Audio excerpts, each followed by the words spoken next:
Hello ATPians, hello everyone, welcome to ATP Star the super learning platform guys. Myself Harsh Mala और मेरे साथ है अंकुर sir.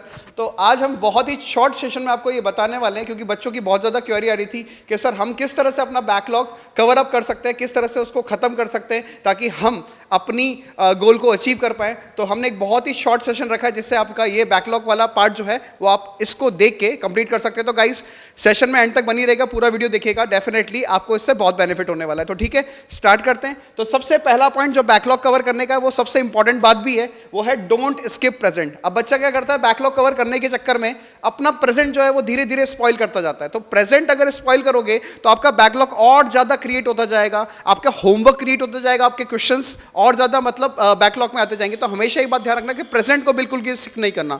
Present आपकी class चल रही है, प्रेजेंट क्लासेस को सारा अटेंड करना है। अटेंड करने के बाद आपका जो भी मटेरियल आपको मिलता है that you have to solve. इस बात का ध्यान रखिए, तभी आपका बैकलॉग कवर हो सकता है। और बैकलॉग जो है वो धीरे धीरे आप कवर अप कीजिए। धीरे धीरे कवर करने का मतलब एक बैकलॉग क्लास देख लिया, एक दिन में 2 क्लास देख लिया, इस तरह से कवर होगा। देखो बैकलॉग है ना, इतनी आसानी से कवर नहीं होता है। और बैकलॉग अगर जेन्युइन रीजन की वजह से क्रिएट हुआ है तो अच्छी बात है, अदरवाइज आपने किसी वजह से कारण स्किप की है और क्लासेस को छोड़ा है तो ऑब्वियसली बात है ये गलत बात है। तो आप आगे से इस बात का ध्यान रखें कि बैकलॉग क्रिएट ना हो। ठीक है, तो सबसे इंपॉर्टेंट बात आपको बता चुका हूं कि प्रेजेंट पे आपको कंसंट्रेट करना है। दूसरी बात जो मैं आपको बता रहा हूं, focus on dependent chapter.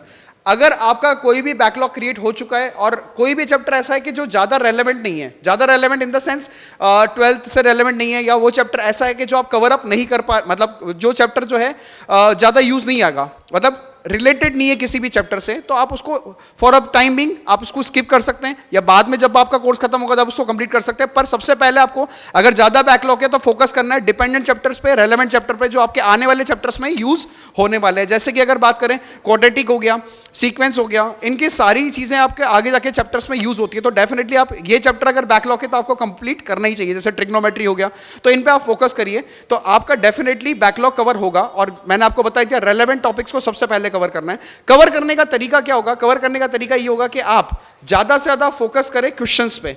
Theoretical part no doubt आपको आना चाहिए, पर जितने क्वेश्चंस पे आप फोकस करोगे उतना उसका टॉपिक का आपका कॉन्फिडेंस आएगा, और जितना कॉन्फिडेंस आएगा वो चैप्टर उतना अच्छा होगा। ठीक है, तो आपको अब अंकुर सर बताएंगे कुछ बातें। अब जैसे सर ने आपको ऑलरेडी बता ही दिया कि कौन से डिपेंडेंट चैप्टर्स पे आपको फोकस करना है। थोड़ा सा मैं केमिस्ट्री का आपको आइडिया दे देता हूं। जैसे आपका बेसिक चैप्टर होता है फिजिकल केमिस्ट्री का मोल कंसेप्ट, तो अगर आपको मोल कंसेप्ट नहीं आएगा तो आप आगे चल के 12 के जो चैप्टर्स होंगे उनमें आपको बहुत दिक्कत आ सकती है। सिमिलरली ऑर्गेनिक केमिस्ट्री का IUPAC जो कि मोस्ट इंपॉर्टेंट है, इसके अलावा जनरल ऑर्गेनिक केमिस्ट्री यानी GOC के नाम से हम लोग उसको जानते हैं, तो इस पर आपको खासा स्ट्रेस करना है। अगर मैं इनऑर्गेनिक पर्सपेक्टिव से बात करता हूं तो वहां पे पीरियोडिक टेबल, और उससे भी ज्यादा इंपॉर्टेंट होता है आपका केमिकल बॉन्डिंग। तो कुछ ऐसे चैप्टर्स हैं जो कि डिपेंडेंट है, ये आपको आने ही चाहिए। अगर आपने इनको स्किप किया तो आगे चल के क्लास 12 के चैप्टर्स में आपको खासी दिक्कत का सामना करना पड़ सकता है। बिल्कुल। तो बच्चों एक इंपॉर्टेंट बात मैं आपको बताना चाह रहा था कि एटीपी स्टार का एक अर्ली ग्लेडिएटर बैच चल रहा है जिसमें 11th और 12th को बेहतरीन तरीके से कंप्लीट करवाया जा रहा है। तो जो बच्चे इस बैच को ज्वाइन करना चाहते हैं, क्लासेस ऑलरेडी स्टार्ट हो चुकी है, कल से बैच स्टार्ट हो चुका है फुल फ्लो में, है ना। बच्चे ऑफलाइन भी आके पढ़ रहे हैं हमसे और ऑनलाइन भी पढ़ रहे हैं। तो जो बच्चे इस बैच को ज्वाइन करना चाहते हैं वो गूगल फॉर्म आपको लिंक में दिया हुआ है। जिन बच्चों को स्कॉलरशिप चाहिए उस गूगल फॉर्म को फिल कर सकते हैं। क्लासेस स्टार्ट हो चुकी है कल से। ठीक है बच्चों, चलिए अब आगे देखते हैं। देखो हम लोग नेक्स्ट पॉइंट जो हम लोगों ने मेंशन किया वो क्या है? Divide and conquer. मतलब आपके पास जो डिपेंडेंट चैप्टर्स हैं उनको आप क्या कर लें? डिवाइड कर लें। पूरा जो आपका डे का शेड्यूल होता है उसको आप 2 पार्ट्स में डिवाइड कर लें। एक बार आप क्लास 11th का करें और एक बार आप क्लास 12th का देखें। 11th के जो डिपेंडेंट चैप्टर्स हैं उनको भी आप सेशन बाय सेशन करके अगर पढ़ेंगे तो ज्यादा आपको अच्छा रहेगा और ज्यादा टाइम तक आप उनको याद रख सकते हैं और आप इजीली उनको कॉन्कर भी कर सकते हैं। जैसे आप लोग जानते हैं डिवाइड एंड रूल होता है, तो सेम कॉन्सेप्ट हम लोग अपने चैप्टर्स पे भी अप्लाई करेंगे और इजीली हम उनको कॉन्कर कर सकते हैं।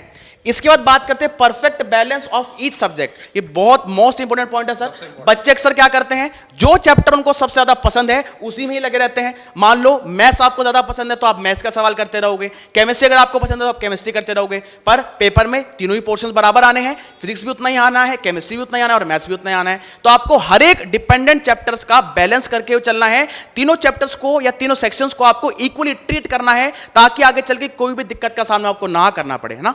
इसके बाद क्या लिखा हुआ देखो, फोकस मोर ऑन PYQs। थोड़ा आपको हर सर्विस के बारे में बताएंगे। थोड़ा अगर मैं आपको बताना चाहूं PYQs के बारे में, तो सर जैसे डिपेंडेंट चैप्टर्स अगर हमारे पास हैं तो उनके अगर हम PYQs अच्छे से कर लें तो हमको एक आइडिया रह जाएगा कि किस किस टाइप के सवाल बन सकते हैं और किस टाइप के सीक्वेंस हमारे पास होने वाले हैं ना। बिल्कुल। तो बच्चों मैं एट लास्ट आपसे ये कहना चाहूँगा, सर ने बताया फोकस मोर ऑन पीवाईक्यूज, इसके बारे में इसलिए बोल रहे हैं हम ज़्यादा फोकस कर रहे हैं कि जो भी चैप्टर आपका बैकलॉग हो चुका है वो चैप्टर में कॉन्फिडेंस फील तभी आएगा। अब जैसे कि आप बात करें 19, 20 और 21 के, इन 3 साल के सर मेरे हिसाब से पीवाईक्यू बहुत ज़्यादा है, बहुत मोर देन सफिशिएंट है। तो आप इनके पीवाईक्यूज भी अगर कर लेंगे तो आपको एक लेटेस्ट ट्रेंड का आइडिया लग जाएगा कि लेटेस्ट ट्रेंड क्या चल रहा है क्वेश्चंस में।